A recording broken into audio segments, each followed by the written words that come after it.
Express Mobility. Today we have with us Mr. David Ward, who is the Executive Director, Global NCAP, and Executive President towards Zero Foundation.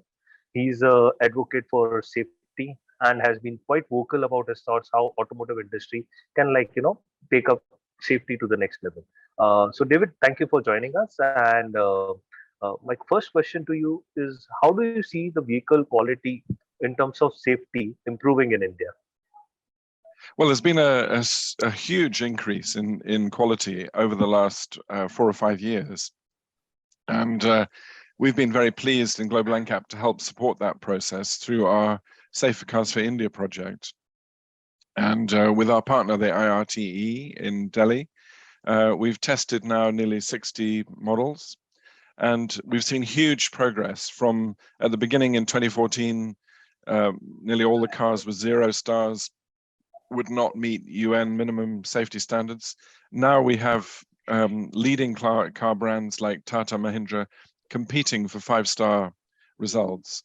And in parallel, and it's a very welcome initiative, the Indian government, in particular Minister Nitin Gadkari, has introduced new vehicle safety standards which align India with best practice internationally. So we've seen huge progress. A lot, David, because of safety, a lot many entry-level vehicles may get discontinued. It's a phenomenon not because the price over there, the customers are very price sensitive. So, do you see that, with increasing safety levels, a lot many potential car users may, look at two-wheeler segment or the other segment? No, I frankly, I think that argument is completely bogus. If you look at the evolution over vehicle safety in any jurisdiction, whether it's Europe or North America, Japan, Latin America, India, any of these big markets, of course there's an evolution of models. And fundamentally, the problem with vehicle safety in India was because of the lack of vehicle standards in the previous decade. What you had was platforms, the basic body shell, being too weak and collapsing. And that was really a design flaw that dates back 20, 30 years and should have been corrected back then. And of course, new models will move into this much safer era. And actually also there's a huge increase in the second-hand vehicle market in India. So it's much more likely people will be buying second-hand vehicles than this completely false choice that people are saying, oh, well, I can't afford a car, so I'll go back to two-wheelers. And that, frankly, is an argument put up by one or two in industry who've been resisting this from day one. Not a million miles from Maruti Suzuki, who is the market leader, have always been reluctant to get with this project. And but they basically have been forced by a combination of consumer pressure, which we've helped, and government regulation. And I think it's disappointing, frankly, that a brand like Maruti Suzuki, particularly with a big connection with Japan, the Japanese have had these kind of crash test standards benefiting their vehicles for decades. So I really think it's time, to get with the project. I think the initiatives taken by the government are extremely welcome. I'm very happy with the Bharat NCAP initiative. I think the new regulations are excellent. And frankly, Tata and Mahindra completely understand what they have to do and are moving with the pace of events. And it's time for Mahindra to do the same. Coming to the Global NCAP's plan to have a crash test facility in India. You were scouting for it, we had this conversation a couple of years back. So what is the status on the same of having a crash test facility dedicated in India for the Indian market? Well, we don't need that. There are already enough. There's already 2 at least in India. And that's one of the developments that back in 2014 there weren't. Now there are. And with the launch of the Bharat NCAP, I mean, those tests will be done in India, in Indian labs, which is absolutely the right thing. And once the Bharat NCAP is up and running, then we won't continue testing. I mean, our Safer Cars for India project was always only an initial project to encourage the development of a Bharat NCAP. So we're very close to mission accomplished. And we still have some more test results planned over the next 6 months or so. But once Bharat NCAP is up and running, we will simply welcome that new NCAP into the family of NCAPs and try and cooperate as best we can. And what is your opinion on mandating the six seat six airbags in India, and also making it enforcement of the rear seat belt, which has been in the news in India for a long time now. Do you see that kind of adoption could potentially further help the automotive safety quotient? Absolutely. I mean, the way that vehicle safety works best is a combination of regulatory push and demand pull. And so when governments act with regulations like they are under the initiatives of Minister Gadkari, that requires industry to step up its fitment rate. And then NCAP work, like we've been doing through the Safer Cars for India project, and that will carry through into Bharat NCAP, that creates consumer awareness.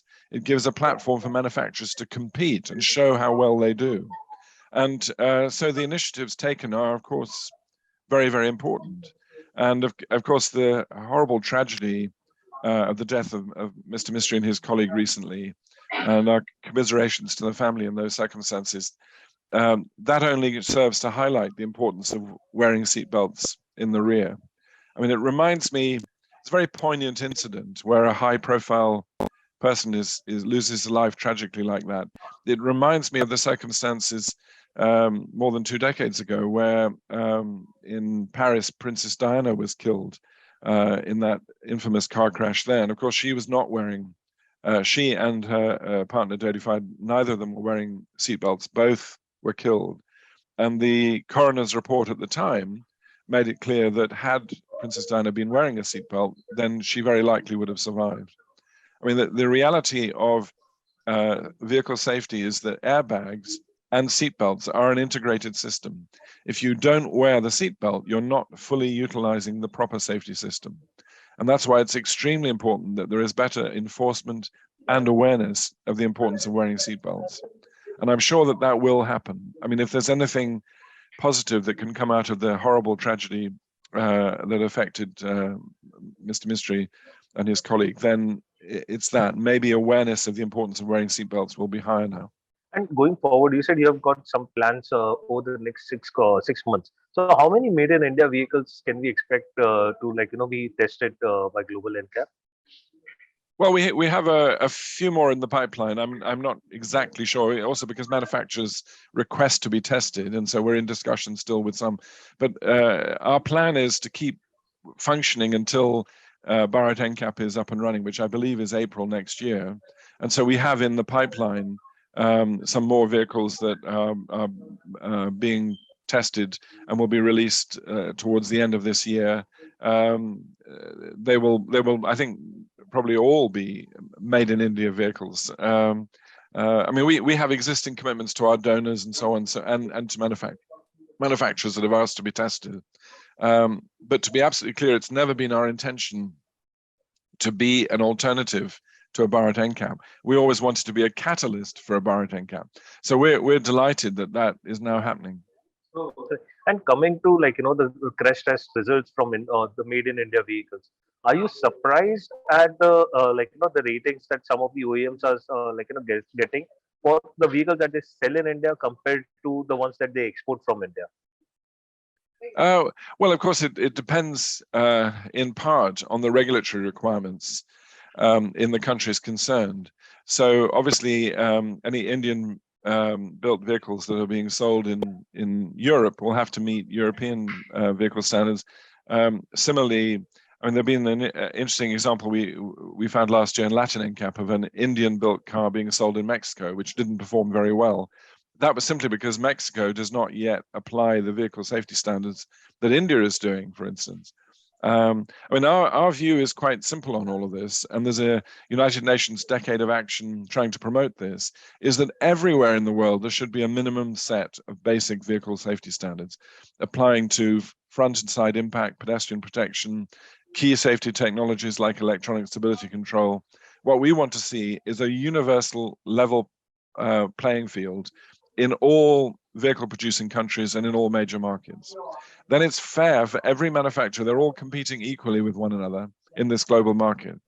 And above and beyond that, then manufacturers in NCAP programs can show how much better or worse they perform. But what we need is this level playing field. And what that does, it also helps reduce costs, because when you have a huge global marketplace that is all requiring more or less the same thing, then the unit cost, for instance, of airbags and things come way down, which they already have over the last 20 years or so. The cost of an airbag have more than halved. Coming to the future of global NCAP, you said that once Bharat NCAP is in place, then you'll pass on the baton, and then you'll look at the Bharat NCAP will take the lead for the Indian market.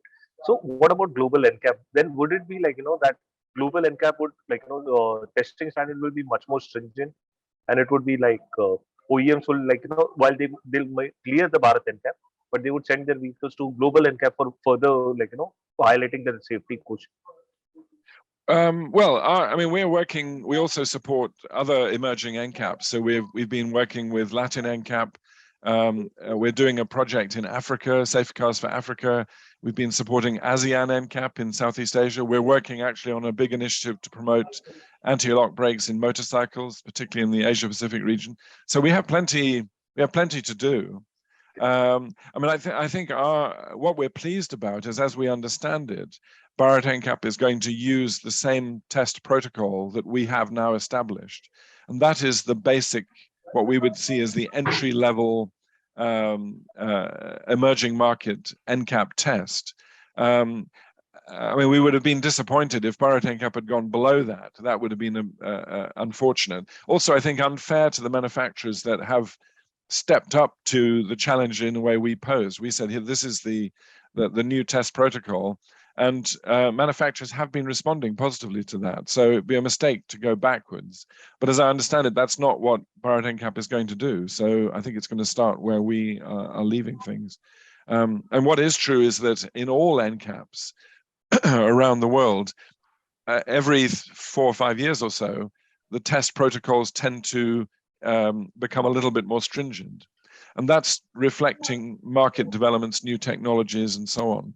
I mean, the important thing with NCAPs is that they should always be above and beyond regulations. If every car is getting 5 stars, then that tells you that the NCAP isn't strong enough. NCAPs are putting on a competition that should be like the Olympics. 5 stars should be like winning a gold medal in the Olympics. So coming to the two-wheeler market, just two quick questions. Some of the OEMs are using the same the modular framework and converting IC vehicles to electric on the same platform. And they claim that since their IC platform has already been rated and by Global NCAP at 4 stars, it is based on the same platform. So when this kind of situation comes, what is your view on it? When you take an IC vehicle and just change the powertrain from petrol and to electric, or a diesel to electric, will they still be able to claim that it is a 4-star or a 3-star or a 5-star rated car? Not in my view. No, we wouldn't accept that in Global NCAP, because the cars and the powertrain is so fundamentally different that we'd normally test them separately. I mean, I think there's no reason to think that electric vehicles can't obtain good results. I mean, different NCAPs around the world, EVs are getting 5-star results. But we would regard that as a completely new model requiring a new rating. Correct. And so for EVs, is getting 5-star much more difficult than their IC counterparts, or the situation is almost the same for them as well? I think it's basically the same. I mean, there are some specific, in regulations, there are some specific requirements around EVs to do with being able to guarantee that the integrity of the battery in a crash, to isolate it so it doesn't cause danger after a crash and things like that. Those are sort of very specific to EVs. But what we've seen is that EVs are doing quite well in Euro NCAP, for instance. There are quite a number of 5-star cars that are EVs. So I don't. In the long run, as new models are developed that are entirely based around new EV platforms, in fact, the engineers have maybe greater flexibility around the design of the vehicle to manage the crash shock, the kinetic energy, because they don't have a large lump of metal in the front of the vehicle. I mean, they're more like roller skates, with the weight down low. So I think there's absolutely no reason to think that EVs will be less safe or less capable of doing well in NCAPs. Correct. So, did you have you got any requests from Indian manufacturers to test made in India electric vehicles as of yet? Well, we're in discussions. Let me just say that we can't really. Those discussions remain confidential until we decide what we're doing. Correct. So, and lastly, for the two-wheeler segment, you said that you're working on ABS, making it mandatory for ABS in the two-wheeler, especially in the ASEAN countries. What about the electric two-wheeler front? Are there any plans to introduce or talk about safety standards? Because India is seeing a huge number of electric two-wheelers coming up overnight, and a lot of them in the even today there were reports about an electric scooter battery exploding and injuring a child in the house. Yes, well, obviously there are some issues about battery security, and of course that remains a priority. I mean, for us, our big priority has been anti-lock brakes in motorcycles. In India, there is a regulation for that now, for above 125s, and we think that should apply to all powertrain vehicles. And also, our priority would be to make anti-lock brakes mandatory for all two-wheelers that are capable of more than, say, 50 kilometers an hour, including the smaller machines, because that's in fact where the majority of the market is. And you can have really low-cost ABS that just works on one front wheel. So we think extending the scope of ABS would be a very good thing. Any future plans for India once Bharat NCAP comes, or would you just be helping them with the regulations? Well, we hope. I mean, Global NCAP is a partnership with all the other NCAPs around the world. So we have, I mean, unfortunately, because of COVID, we haven't been able to hold one recently, but we have periodic world congresses where all the NCAPs get together, they share experience and so on. And we very much hope that Bharat NCAP will join that process. The NCAP community is like a family, and we share ideas, experiences, and it'll be tremendous to have India participating in that. Thanks a lot, David. I know, you come with a wealth of knowledge, and I hope to see you soon. And thank you for sharing your thoughts with us. My pleasure. Yeah, thank you very much.